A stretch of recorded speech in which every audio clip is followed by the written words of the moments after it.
Ya, assalamualaikum warahmatullahi wabarakatuh. Selamat sore ataupun malam semuanya. Semoga sehat-sehat semua. Jumpa lagi dengan saya Jutama dari JJS. Di video sebelumnya aku cakap soal Piala FA dan kemungkinan JDT akan bertemu dengan Terengganu di final ya, walaupun masih sangat jauh ya. Tapi banyak yang mengamini ya, karena aku di video itu kan memastikan bahwa Selangor dan JDT tak bakal bertemu di final ya, karena berada dalam satu pool ya.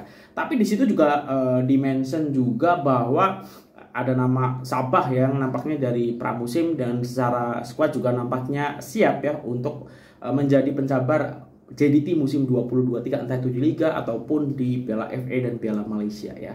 Nah, ini menarik ya karena kalau di video aku sebelumnya itu ya kaitannya kemungkinan dari drawing yang sudah diumumkan ada potensi memang finalnya akan terulang antara JDT melawan Terengganu dengan catatan semua klub ini mendapatkan kemenangan sampai ke final. Nah, ini menarik karena Terengganu ini memang di pramusim pun cukup oke ya, apalagi sekarang ini dikaitkan dengan player Johor Darul Takzim ya, yang biasanya itu hanya menjadi pemain bangku simpanan, tapi player ini kalau untuk penyokong bola sepak Malaysia dan di liga ya, itu secara kemampuan sebenarnya cukup eksplosif ya dan punya kualitas lah, yaitu pada sosok Liridon Krasniki ya. Kita tahu sebelumnya Terengganu juga dikaitkan dengan Ahyar Rasid ya, tetapi Terengganu cakap tak berminat dan akhirnya juga itu tak terjadi, rumor itu hilang ya.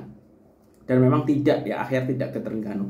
Nah, tapi kalau Markdown ini masih beredar ya, belum lama juga, dan apakah memang ini Markdown akan join ke Terengganu ya. Jadi pencabar yang akan saya perbincangkan di sini adalah Terengganu dan juga Sabah. Nah, kaitannya dengan Liridon ke Terengganu, ini ada beberapa artikel dari beharian.com dan juga harimaumalaya.com.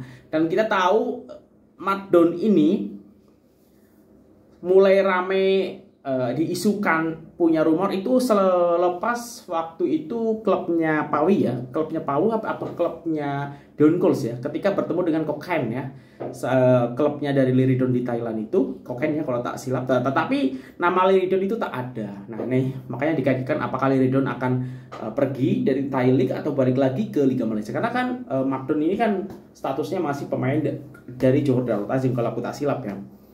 Nah, ini dari beharian.com, Liridon TFC tengah berbincang ya. Ini berarti memang ada mengarah ke Terengganu. Tonggak naturalisasi negara Liridon Krasniki berada dalam radar pasukan Terengganu FC bagi mengarungi kancah Liga Malaysia ataupun Liga M musim ini. Menurut sumber, perbincangan dengan pemain kelahiran Kosovo berusia 31 tahun ini kini memasuki fase akhir dengan pihak pengurusan Terengganu Football Club ataupun TFC SDN BHD. Jelas sumber itu, jika perbincangan berkenaan menemui keputusan positif, pemain yang pernah beraksi dalam Liga Australia bersama klub Newcastle Jets pada 2021 bakal menyarung jersey skuad penyu musim ini. Setakat ini masih lagi dalam proses perbincangan antara kedua belah pihak dan belum ada lagi kata-kata putus sama dia bakal menyarungi jersey TFC atau sebaliknya. Bagaimanapun hasil perbincangan awal ianya begitu positif, namun ada beberapa perkara yang perlu diperhalusi, terutama berkaitan gaji dan kontrak, pasti besar banget ya.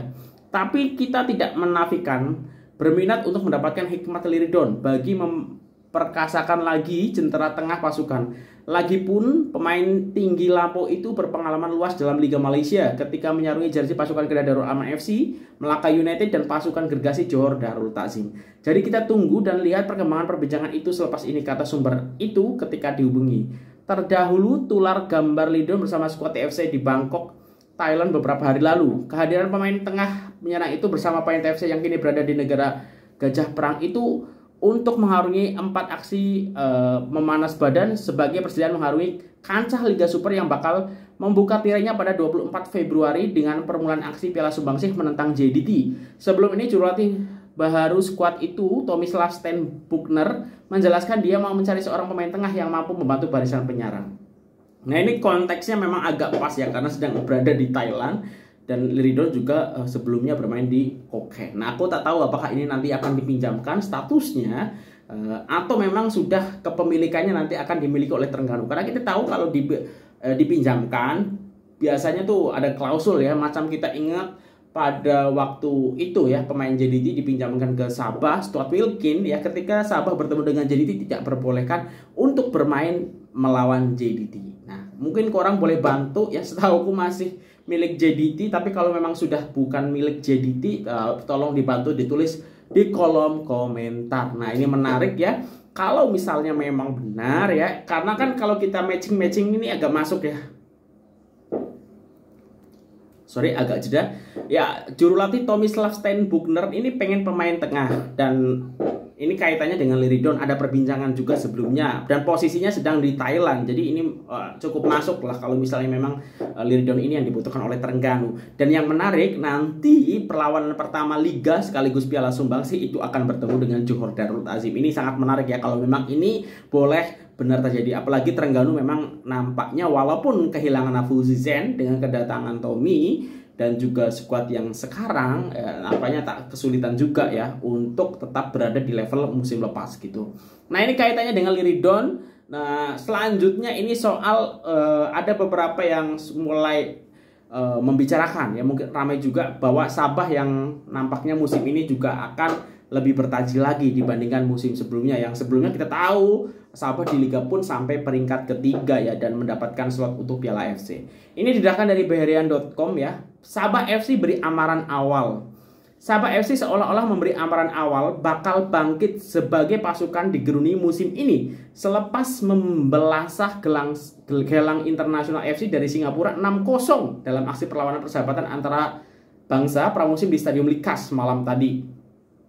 Walaupun masih terlalu awal untuk menilai pasukan kendalian Datuk Ong Kim Swee, keputusan malam tadi sudah pasti sesuai yang menggembirakan penyokong bola sepak Sabah. Dengan kedudukan di tangga 3 selepas tamat saingan Liga Super musim 2022, skuad Badak yang kini dibarisi lebih ramai pemain baru bertaraf bintang pasti mengidam untuk menyingkirkan dua pesaing terdekatnya, yaitu Terengganu FC dan juga Johor Darul Ta'zim. Namun King Swee pada sidang medianya selepas perlawanan malam tadi berkata beliau tidak melihat keputusan yang dilakar anak buahnya sebagai satu petunjuk bahwa pasukan bimbingnya itu sudah berada pada tahap terbaik.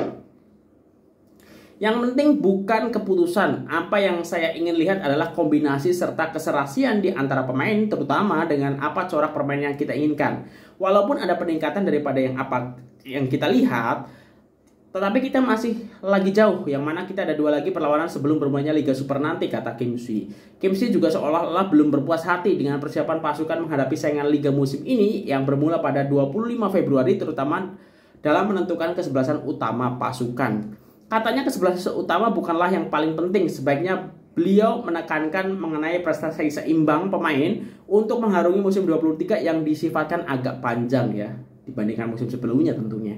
Saya tidak memikirkan hanya kepada kesebelasan utama. Yang penting ke semua pemain diturunkan hari ini harus mempunyai prestasi yang seimbang. Ini penting untuk kita melalui musim yang agak panjang, dan semua pemain dalam pasukan Sabah FC bagi saya adalah cukup penting, katanya. Mengenai harapannya untuk mendapatkan 2 lagi pemain import lagi membantu mengukuhkan kedudukan Sabah FC, King Swee berkata perbincangan mengenai perkara itu masih dijalankan. Kita masih lagi berbincang dan kita harus tunggu dan lihat apa perancangan dari pihak pengurusan selepas ini, katanya. Setakat ini Sabah FC sudah mengikat 4 pemain import baru, yaitu Jalton Paraiba, Gabriel Perez dari Brazil, Temo Castanheira dari Portugal, dan Jaco Njonku dari Nigeria yang sebelum ini pernah bermain dengan pasukan Kelantan. Sementara itu dalam aksi persahabatan malam tadi pasukan Sabah memecah gawang. Kita tahu skornya cukup meyakinkan ya, 6-0, dan Sadil juga berkontribusi dalam satu jaringan ya. Ada juga Amri Yahya, Darren Lock, dan nama-nama yang memang kemarin juga jadi andalan Malaysia di Piala AFF ya. Stuart Wilkin itu akan jadi tulang punggung Sabah ya, ditambah Darren Lock. Nah, ini menarik ya, makanya Sabah konsisten dengan sebagian materi yang sebelumnya. Terengganu juga nampaknya walaupun ditinggal Faisal Halim tidak terlalu berpengaruh signifikan. Selangor, Tan Chen Ho, ditambah ada Faisal Halim dan nama-nama yang kemarin ikut membela tim nasional Piala AFF. Kedah juga ya yang sudah mendatangkan pemain-pemain yang punya nama besar dan nampaknya cukup serius juga. Terus belum lagi Kuala Lumpur City FC ya, walaupun mungkin apa ya, santai-santai, tapi secara pemain kedalaman cukup kuat menurut aku Kuala Lumpur City FC. Nah itu untuk dua tim yang nampaknya punya porsi lebih kelihatannya musim ini untuk menjadi cabaran jadi di musim 2023. Nah mungkin itu aja untuk video kali ini. Kalau ada kesilapan aku mohon maaf. Terima kasih udah menonton, jangan lupa subscribe. Dah.